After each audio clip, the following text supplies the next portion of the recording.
All right, the big question here on Friday's show. What are American supporters groups talking about heading into the 2025 season? Last weekend, the Independent Supporters Council convened for their annual convention in the Twin Cities. And to hear more from the conference and the topics brought to the group, we are happy to be joined by Justin Friedberg, president of Sons of Ben, the renowned supporters group for Philadelphia Union.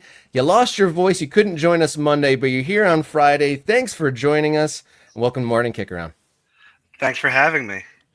Yeah, Yeah, Justin, I'm glad we got you on. After I said, "Hey, Monday," he's like, "I can't talk." He didn't say it like that because Yeah, it was typed, but yeah.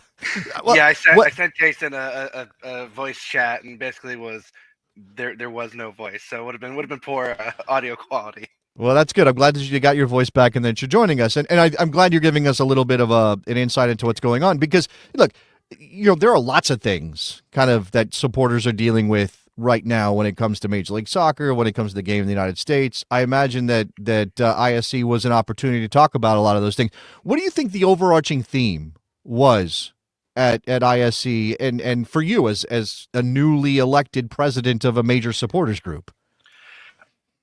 I mean, first off, this was my first ISC conference, so it was a pleasure to get to gather with various board members from not just across MLS, but USL, MLS Next Pro, and WSL, NPSL, and so forth. And it was really a great exchange of ideas just to say, because as president of the Sons of Ben, you know, compared to a lot of supporters groups, we are one of the larger supporters groups.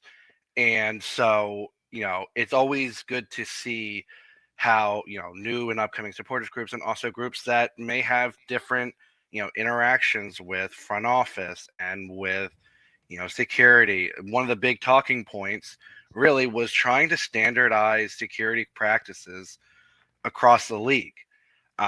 Because, while one stadium might be able to bring in, smoke, when it comes to away matches, teams, there's not always that reciprocity between, hey, we got this at your stadium, why don't we get this when we come to to yours, and vice versa.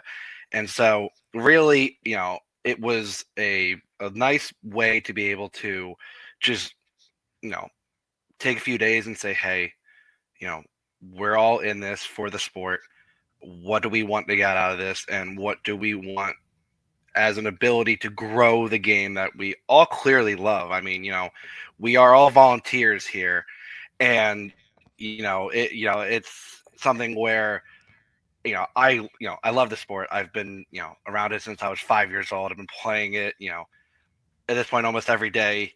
And I saw at ISC something which made me reinvigorate my love for the game, which is supporters just trying to enjoy the game and in whatever level they can.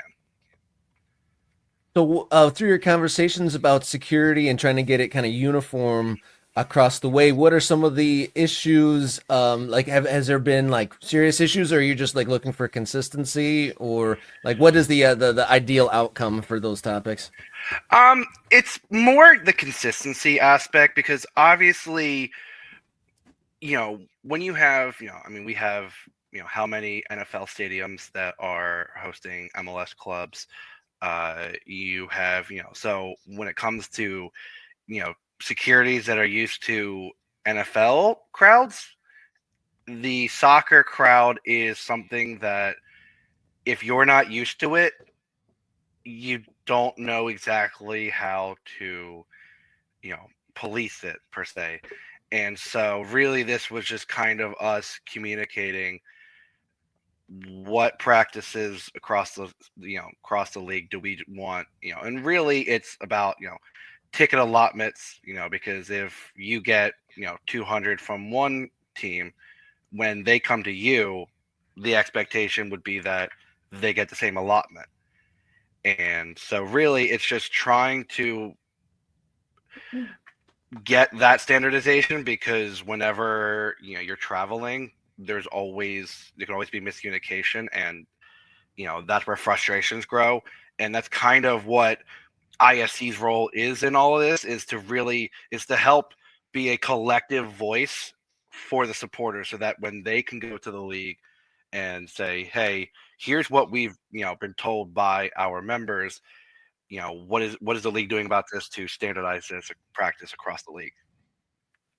Okay, I mean, obviously those are it's I guess interesting that we're still kind of dealing with this, Justin. And I know, again, as you are since you are new to your job and this was your first opportunity to go and talk to all these people, I guess, the relationship that supporters groups have with Major League Soccer and where that is now after years of sort of, well, we don't really want you here, and then, oh, we do, but you can't do certain things, but if you do those certain things, we're going to use those certain things to sell the league with visuals. Where do you think that general relationship is right now? It's tough to say, given that with the 2025 Club World Cup and obviously the FIFA Men's World Cup next year, which we're talking points at ISC. We obviously know that fans are a commodity to not just the league but FIFA in general, and so we're trying to understand it's basically, if the league wants to play ball, we're willing to listen out. But if they're going to say, penalize LAFC for for the flares and the smoke, which was dangerous and was addressed, but then use that for marketing, like, to us that is okay. So we're getting punished for it, but then you can use us to sell different aspects of the league and how it's the fans are hungry, and which is true, we are hungry, we are passionate, but don't punish us for something and then use that in your promotional pieces to grow the game, which we talked about with the way that the US Cup, Open Cup, and the league format change, the Leagues Cup change. They did a pretty good job of trying to squash the Open Cup this past year, and it's clear that from us, I myself have the Save the Open Cup scarf. I remember the days of going to a game at Subaru Park with maybe 3,000 people watching the 4-string goalkeeper for the Richmond Kickers go up and have to literally scream at the goalie, I had to Google who you were, because no one, he was barely on the roster. That's something that the fans like. I love soccer at any level. I always make it an effort to go out to USL games if I can. I've even gone down to see the Atlantic City Aces play the Maryland Bobcats down at Rowan University, right down the road. So it is like, I know how much I love the sport, and I think the league knows how much fans like myself love the sport. It's when we start to feel taken advantage of, which we're on that precipice where the league is growing. The expansion fees now are climbing into the 300 to 400 million, where when the union came in, it was a measly $30 million. So the league has grown. So we can't cry poor anymore, especially with a second year of a very large Apple TV deal, and with the league moving their studios to the former WWE studios, it kind of spells, okay, they're in it for the long haul. Well, so are we. So it's what value can we both get out of it without being completely taken advantage of, like that we have in prior years. It sounds like there was conversations that are kind of like long-standing with the security and the standards and like the rules the Major League Soccer imparts on them, but it's hypocritical, but with using the displays of them. But what does in other subjects, like, you have mentioned that there's the big tournaments coming with the Club World Cup in 25 and the World Cup in 26. Was there any calls to action or anything like that? Was it purely a discussion, or was there a plan put in place to try to ensure what the supporters want for these big tournaments coming up? So everyone arrived in Minneapolis on Thursday, and we had a lovely kickoff event at the Black Heart, which shout out to Wes. He's a great guy. It's a great bar. I highly recommend if you are in Minneapolis to check them out because it's a fun environment. It's a safe environment where people can go to watch soccer and also just have a good time. But Friday, the first panel at 9 o'clock was actually a discussion about the 2026 Men's World Cup and how its impact on the community. It was moderated by a lawyer from DC, and there were individuals. There was a gentleman from the NAACP. There was a FIFA, she calls herself a FIFA fighter, who is challenged FIFA on a number of things. There was a woman who is a member of a human rights organization in Toronto, and there were a few others. And really, it was discussing, that they understand that we are, a commodity. We are the driving force for the game, and it was really about how do we hold FIFA accountable for the lack of the blatant human rights abuses. As we talked about, the 2034 World Cup was being awarded to Saudi Arabia. We saw the clear sports washing that occurred with Qatar and the overlooking of the migrant workers' deaths. And so that's something in going back even to Russia, going back to the what happened, building stadiums in Brazil.